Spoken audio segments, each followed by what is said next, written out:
what's going on, guys? I today just wanted to share something with you about a fellow I met at a gas station maybe about 5 minutes ago or so. I'm in a little bit of a kind of, it's not melancholy, kind of a reflective mood. And instead of doing all my work and stuff today, I was like, you know what? I've been going hard at this for a while. I've been working crazy hours again and not sleeping very much because, you know, when you want to build something, you get excited. But I started driving around today, and, you know, I was driving past a lot of places and such, and, you know, that I used to frequent as a kid, and just going through the kind of memories that I used to have. You know, there was one place I went by, you know, a buddy of mine had a truck, and it would go, you know, yeah, actually it was a Jeep. It would go in the snow, no problem, right? So I used to hold on to the front of it, and he'd like spin doing donuts and stuff during the winters, and you know, we'd throw a tube behind us and take off down the road and stuff. And you know, I don't see him no more, so you know, he's moved out of here a long time ago. But you know, those memories are still fresh. You know how that works. And you know, continuing down the road, I just remembered this one time, me and a real good buddy of mine, you know, we shut off the car because it was such a like high hill. We just shut off the car and just kind of coasted, I think, just looking at, you know, just looking around and just reminiscing about, like, the times we had when we were a kid, because we had so many experiences, right? And, you know, eventually I came upon a funeral home, you know, where the first person I was ever close with had passed away. It was actually this girl named Sarah. She was actually my first kiss. She died when I think I was 15 years old. She's a very, very good girl. That was, Jesus, that was 13 years ago? About 13 years ago, I think, for me. Yeah, 13 years ago. You know, I drove past the funeral home with her, and I just remember, like, the procession outside, and that little girl had touched so many people's lives that, she had a ton of people, you know, supporting her and the family. In fact, the family made a foundation, you know, for the girl, and I'm pretty sure it still goes strong today. It has to do with the arts, you know, creativity and such. Their daughter was very, very creative. But anyways, I ended up at a gas station because I was running out of gas. I'm actually sitting at a place where I'm about to go hiking. I don't know if you can see where this is. It looks like there's houses around, but there's like a giant hiking trail and stuff that I'm going to go on.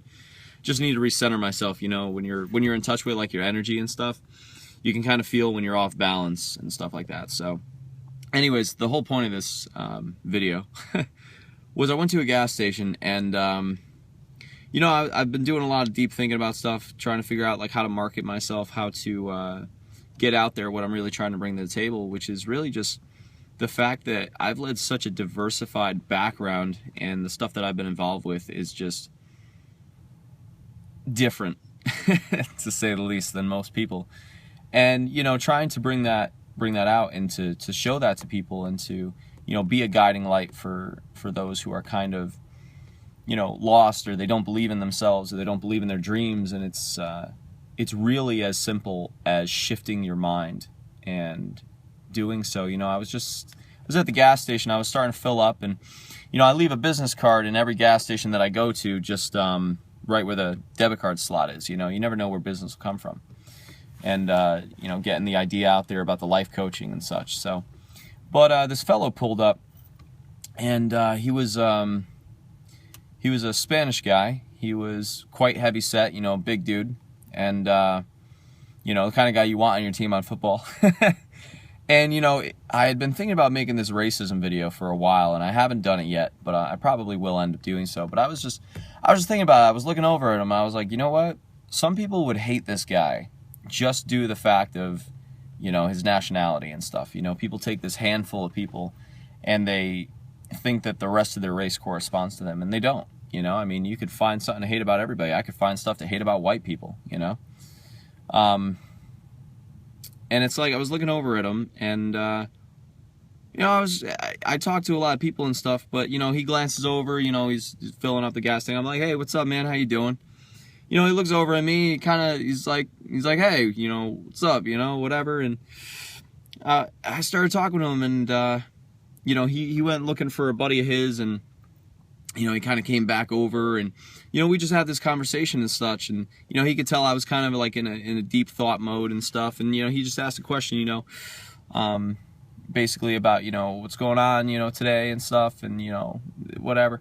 And we just started talking, and, you know, as we were talking to him, I told him a little bit about what I do, and, you know, that it's really fulfilling. You know, I'm working with someone from New Jersey. I'm working with someone, you know, over in LA, and it's just kind of like, it's a really cool feeling to be able to like touch people's lives halfway across the world. You know, I mean, LA isn't exactly halfway across the world, but you get what I mean. And as we're talking, you know, it was just a very soft kind of conversation. You know what I mean? Like, there wasn't really rigidity. You know, it wasn't him thinking I, you know, want to jump him. I don't know what the hell people think about nowadays. But it was just a very smooth conversation that doesn't normally happen, at least not, you know, around here. And, you know, as we were chatting and stuff, I asked him, you know, what he did and stuff. And, you know, he gave a little bit of a smile and stuff. You know, I guess he works with the kids and, you know, whatnot. And he had this van, you know, for a school and stuff. And, you know, we chat a little bit longer, and, you know, my gas finished up and stuff, so I took my pump out. He was back at his other now, and, you know, I went to go get in my truck and leave, because that's normally what we do, right? You know, you might say hello to somebody and then you leave, and I was like, you know what? I'm gonna go shake this guy's hand, you know what I mean? And I shook it real quick when we met, you know, hey, you know, my name is Josh, whatever, and I think his name was Joe. But, you know, I walked over to him, I was like, hey, bro, you know, you enjoy the rest of your night. And, you know, he turned, and he didn't just shake my hand. He turns, and it was almost like I was his brother. You know what I mean? Like, he did that thing where I don't even know what the hell it's called. It's like a mid-five, and then like wrap me in a hug, right? You know, and I was thrown off guard, like me. You know, I was thrown off guard because I was just like, you know what? That's what this world needs. You know, you need more people to just come at each other and just be like, you know, what's going on? You know, I don't know nothing about this guy. He may have views that I don't agree with. He may have, you know, done shit in his past that I don't know about. Same thing with me. But in that moment, you know, like, he wraps me in a, you know, quick little like side hug. He's like, hey, bro, you know, enjoy the rest of your night and stuff. I gave him a business card, you know, if he wants to check out some of my stuff. But, you know, it was just kind of like, people forget that we're all brothers and sisters here. We're from the same family. And what ends up happening is that because we got our diversified backgrounds, because we come from different cultures, we believe different things, we forget that there is a mutual respect that should be had for one another. And that just because you grew up thinking that the sky is orange and I think the sky is pink, does not mean that we can't come together and mutually respect each other. And, you know, as I walked away from him, I was like, you know what, man?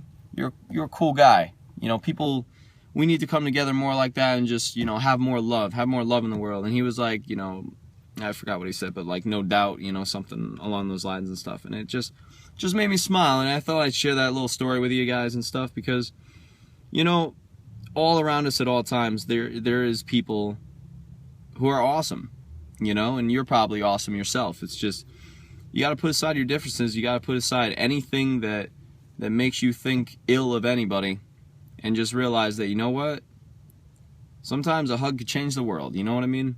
So I just want to share that with you. I'm going hiking now, and that's just my thoughts today.